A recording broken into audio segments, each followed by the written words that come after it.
Halo semuanya, perkenalkan nama saya Putri Duenggraini dari kelompok 12 dengan mata kuliah Bahasa Indonesia. Dengan dosen pengampu yaitu Prof. Dr. Haji Hasna Faiza RM.Hum.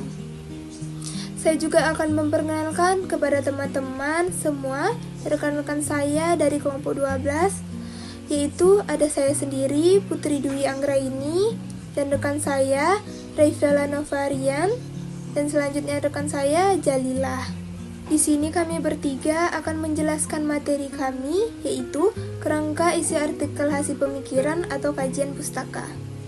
Selamat menyaksikan. Sebelum itu teman-teman, saya akan menjelaskan apa itu artikel hasil pemikiran dan kajian pustaka.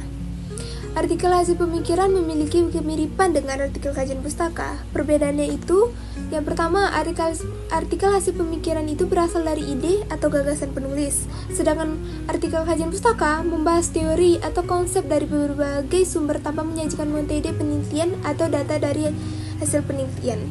Fungsi dari kedua hal tersebut untuk menyampaikan pandangan, kritik, atau tawaran solusi terhadap suatu persoalan melalui kajian literatur.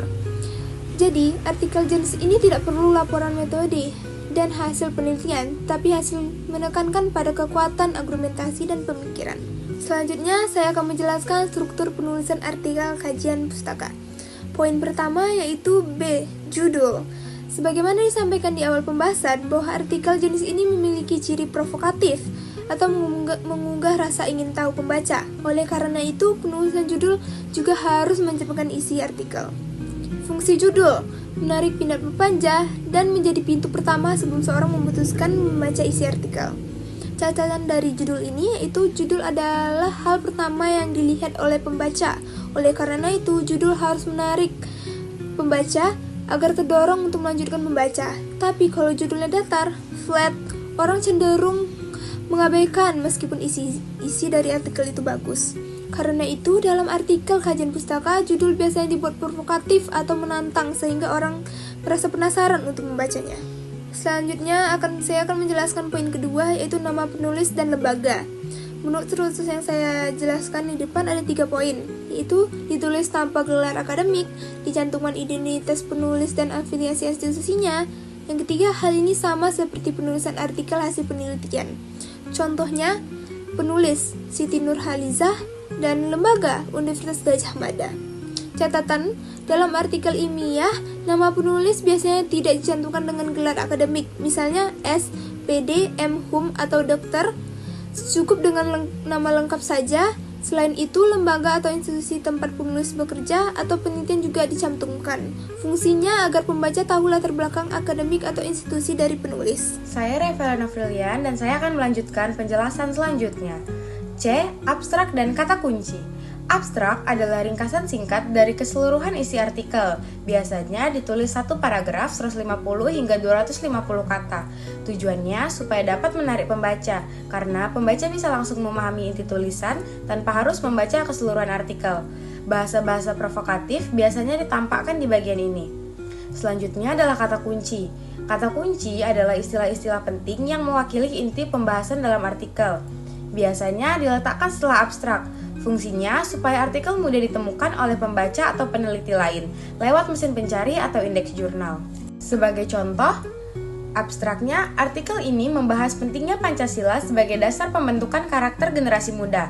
Dengan analisis kritis, ditunjukkan bahwa nilai gotong royong, toleransi, dan cinta tanah air dapat memperkuat integritas bangsa. Kata kuncinya adalah Pancasila, generasi muda, dan karakter. D. Pendahuluan. Bagian ini memberi gambaran awal tentang topik yang dibahas, lalu menjelaskan latar belakang masalah secara ringkas dan jelas. Juga menunjukkan alasan mengapa topik penting untuk dikaji.